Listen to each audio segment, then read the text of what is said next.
Sindh public service commission का तारीखी संग मील पहली बार कंप्यूटर बेस्ड टेस्ट का कामयाब इनेकाद किया। SPSC की जानिब से बायोलॉजी, पाकिस्तान स्टडीज़ और इस्लामिक स्टडीज़ के लेक्चरर्स की असामियों के लिए उम्मीदवारों के कंप्यूटर बेस्ड टेस्ट लिए गए।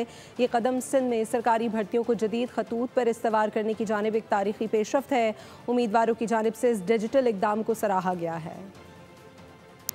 कंप्यूटर बेस्ड टेस्ट तो सारा टेस्ट अलहमदुलिल्लाह अच्छा रहा और इन लोगों की कारकर्दगी अच्छी रही और इनका रिस्पॉन्स भी अच्छा रहा। उम्मीद है कि रिजल्ट भी इसी तरह शफाफ हो।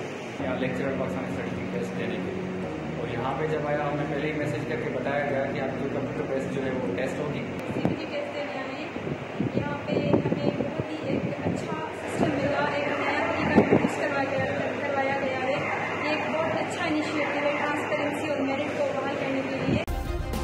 सब्सक्राइब करें और बेल दबाएं ताकि कोई खबर रह न जाए।